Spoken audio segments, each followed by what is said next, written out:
Hi everyone! This is my first vlog on my channel, so it feels really weird to be sat in my room talking to the camera. Normally I'm outside doing my thing, but I really wanted to jump on and talk a little bit about the West Highland Way and why I didn't finish. It feels a little bit weird to just stop the West Highland Way series on day 6 with no kind of real explanation about what happened. I just stopped filming at the end of day 6 and I didn't talk to the camera about why we didn't continue. So here I am. So I'm just going to go through kind of some of the questions that some people have asked, but mainly they're kind of questions I've asked myself. These are some questions that have kind of either some people have asked, or they're kind of things that are going around in my head about what do I want to do in the future, etc. So I'm just going to ramble on a little bit.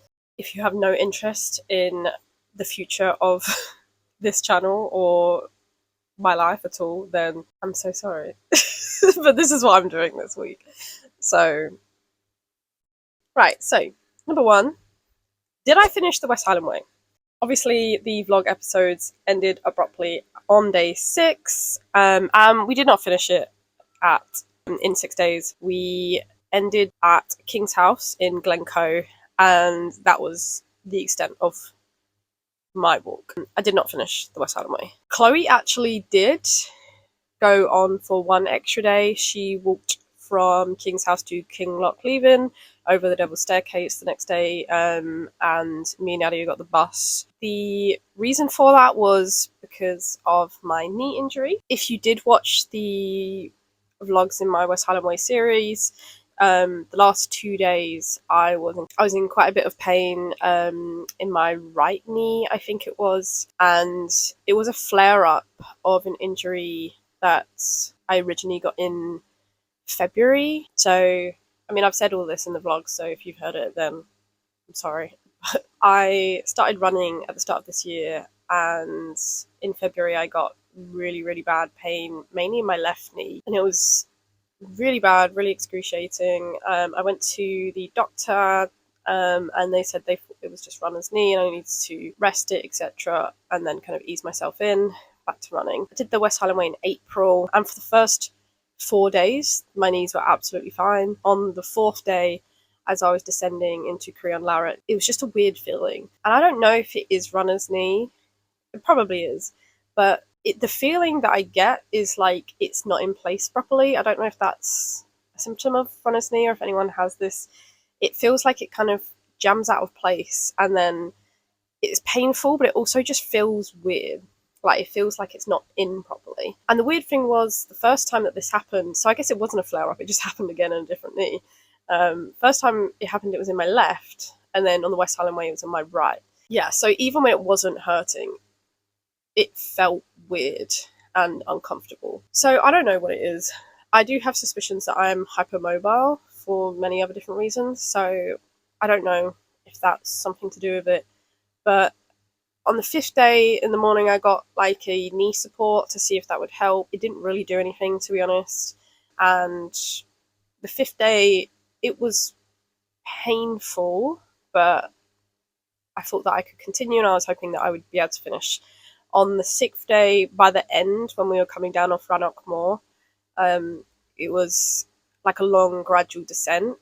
And then at the end of that day, when we were in King's House, it was so painful. Even just walking on flat ground, even just sitting down, it was throbbing. And I thought my biggest concern was creating like an irreparable injury or damaging my knee in some way that means that I wouldn't be able to continue walking in the future. So I was really upset that evening. I didn't know what to do. I was thinking, should I continue or should I not? Am I going to regret it? Either way, you know, it's a really horrible feeling because you're thinking, when am I next going to be here in this stunning place? And I'd spent, a year planning it. I was so obsessed with the West Highland Way, and all I wanted to do was finish it. So I was really upset that evening. But I decided the best thing for me would be to not continue and rest my knee in case I permanently damage it in some way. So me and Nadia got the bus the next day. Chloe continued on, did day 7 by herself. She doesn't really do filming, so I don't have any footage of that day. And then the last day, we all decided to just continue on. We got the bus from Kinlochleven to Fort William, and then we just spent a few days there together. So neither of us actually finished. Chloe got the closest. She got 7 out of 8 days. I got 6 out of 8 days. So that was a real bummer. Yeah. It especially felt quite painful because we had also failed the Cumbria Way the year before, which leads on to my next question for myself. Why do I keep failing trails? You know, this is what I want to do with my life. It's what makes me happy. I know that people are thinking, why do you keep trying if you're going to keep failing? You're not achieving anything. You're just doing the same thing again and again. But I think for me, it is a challenge. Some hikers just take everything in their stride. They're doing the West Highland Way in 4 days, and you know, they're just very active and fit, and it doesn't come naturally to me. It is a challenge in the fitness aspect of it, but also, you know, the continuous moving, the strangeness of all the accommodation and trying to find somewhere to camp. It's difficult, but it's something that I really want to do with my life. So I'm going to keep trying. I will keep going until I succeed, and I have succeeded in a trial since then, which I will come on to talk about. We failed the Cumbria Way and the West Highland Way for completely different reasons. The Cumbria Way, we tried in July 2024, and I thought that I was prepared, but honestly, we were kind of amateurs as hikers at that point. We didn't really know what our kind of daily limits were. We massively overpacked, didn't even weigh our bags. They were really, really heavy. And by the end of day 1, we knew that we'd kind of bitten off more than we can chew. That was a really difficult day. We walked about 30 kilometers. Our bags were too full, and we just knew this was not something that we could do at this point. So we ended up just kind of doing bits and bobs on the Cumbria Way and had a really nice time anyway. The weather was beautiful, and there wasn't really like a sense of sadness, I think, because it was our first attempt, and I don't know, it was quite good at kind of, that trip was really important for us to realise what our kind of daily limits were at that point. And yeah, I didn't kind of regret that at all.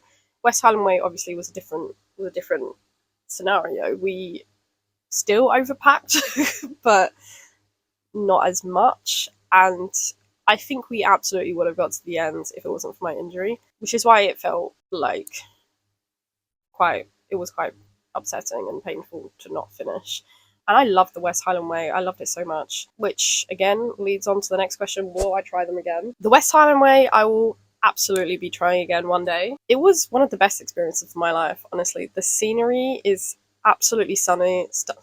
The variation of the trail going along Loch Lomond and then up into the Highlands, it doesn't feel samey. It's honestly a dream trail. It's well waymarked. It's like you're just completely spoiled on the West Highland Way. I absolutely want to try it again. Chloe wants to try it again, and I feel confident that if I did it again, I would be able to do it, unless some freak accident would happen. It was hard, obviously, but I think it's really worth the challenge. It's absolutely such a beautiful place in the world. But there's a real sense of community on the West Highland Way as well, that you cross the same people all day for days in a row, and there's like a real sense of like, you know, people kind of talking about the trail, helping each other. I really love that about the trail as well. I don't think we'll try it next year. I don't know when we'll try it, but we will definitely finish it at some point. My only problem with doing the West Highland Way again is that I know I will not get that weather again. We were so lucky with the weather, and every single local that we crossed told us that we were so lucky. It was start of April, but every single day that we were on trail was blue skies, not a single cloud in the sky, no rain. I didn't get my raincoat out once. It was insane, and we were prepared to have rain, but we were just, it was unreal. And I know the likelihood of that happening again is near impossible. I know that I'm going to have to be kind of mentally prepared for that, for the kind of slight disappointment that it's not as beautiful as the first time, but that's all part and parcel of being an outdoorsy person, I guess. The Cumbria Way, I don't know if I would do it again. I might try it again in many, many, many years, but it's not something that I am really eager to do again anytime soon, mainly because I really didn't enjoy the first day of the trail. And obviously, we overpacked, and that's part of it, but the whole day is just going through farmyards, and we got lost quite a few times. I just didn't feel that inspired on the trail. There was some beautiful sights, and I know parts of day 2, 3, and 4 are absolutely incredible, and we did parts of it. But I know that day 5, a lot of people say is not that great walking into Carlisle. And I have limited amount of holiday, so the main reason I would kind of want to do it again is to say that I've achieved the Cumbria Way after failing it, and yeah, I just don't want to waste 5 days of my holiday doing something that I'm not really, really excited about. If at some point in future I have a lot more time on my hands, then yeah, I'll try again. But it's not top of my list. I feel bad slagging off the Cumbria Way, but it's compared to the West Highland Way, you don't get that wow factor every single day. I feel like, I don't know. You can fight me in the comments if you disagree.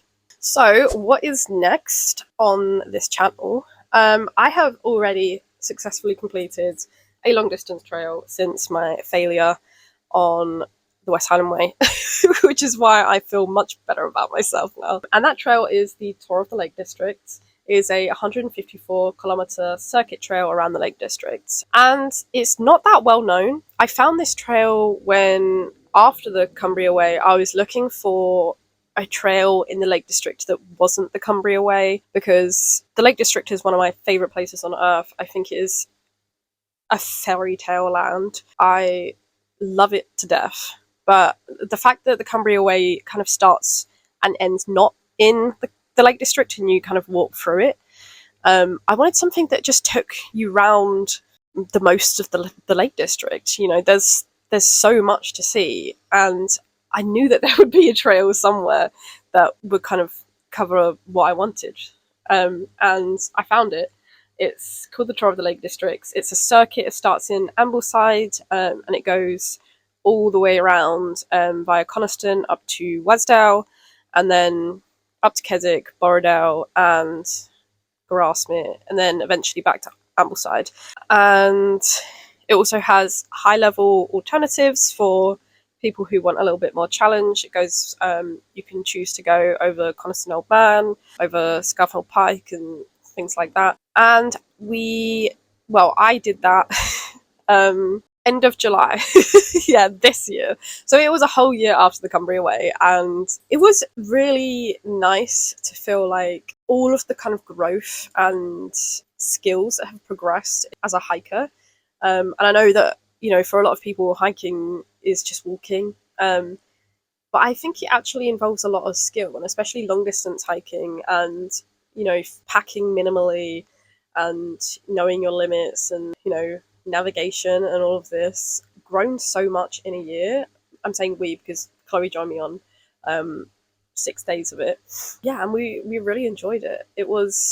We didn't get the best weather, but it didn't rain on us, so I'm extremely thankful for that.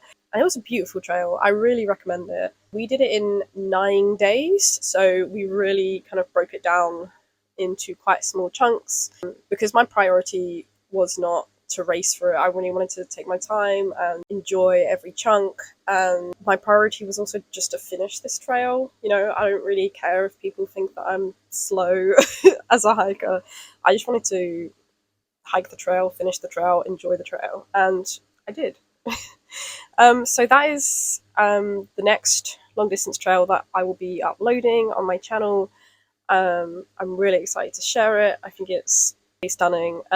It's not an official waymarked trail. There's no signs. It's kind of cobbled together of different trails around the Lake District. Yeah, I really recommend it. I've only seen a couple of other hikers on YouTube who have done it. Hayes Outdoors is one. I think he probably did it in like 2 days. But yeah, we really broke it down and took it slow, and we did a mix of campsites and bunkhouses as well. So yeah, I'm excited to share that. So in terms of other plans, I've also been back to the Lake District again since then, and done some more kind of day hikes, done some really, really spectacular horseshoes and circular routes that I'm excited to share. I've also filmed some day trips from London that I'm going to share because I actually am from London. I think I've mentioned that a couple of times, and it's not always easy for me to, I don't drive either, so it's not always easy for me to get to the Lake District, to different national parks. So I want to incorporate a bit more of kind of how I get outside my everyday life. On my Instagram channel, I actually have a series of London green spaces, which is different walks all around London. There's some absolutely beautiful parks and green spaces in London, trails. It is a really good place to live if you do like nature and the outside. I mean, a lot of outdoorsy people hate London, which I can understand. It's very busy, it's very industrial, but if you do live in London and you want to go outside, there's options. But also day trips. I love a nice day out. Who doesn't love a nice day out? I just think it would be nice to share kind of like what options are there if you live in London and you want to get outside. So that's what I'm going to be doing. I also have big plans for next year and hopefully for the end of this year. I really, really, really wanted to go abroad and do a hiking trail abroad this year. We originally planned at the end of summer to do the Peaks of the Balkans Trail, but that didn't happen, and I'm really hoping we might be able to go to Luxembourg and do the Mullertal Trail in October. It's about 50-50 at the moment, but if that doesn't happen this year, then next year my top goal is to do a trail abroad. I've been wanting to do the Tour de Mont Blanc for a really long time. I would love to do the Peaks of the Balkans maybe next year. I also absolutely want to go back to Scotland. I'm kind of stuck between doing either the Skye Trail or the Hebridean Trail. If anyone has done both or knows someone who has done both and has any advice over which one is better or pros and cons, etc., I would love to hear. There's just so much that I want to do. I also want to do the Pembrokeshire Coast Trail. That looks absolutely beautiful. I've never really done a coastal trail, have I? No. I've done kind of bits and pieces of the Southwest Coast Path around Dorset and also in Cornwall, but that's just been kind of day hiking. So I think that would be really cool. I'm just overwhelmed with everything that I want to do. Any tips, advice for ideas of what to do next year? Any tips on how to get to national parks on public transport? I'm all ears. And yeah, thank you for listening to my ramble. I think that's it. If you have any other questions about the Tour of the Lakes or me and why I'm such a slow hiker, don't forget to like this video and subscribe because I will be posting videos most Mondays. And yeah, thank you for watching.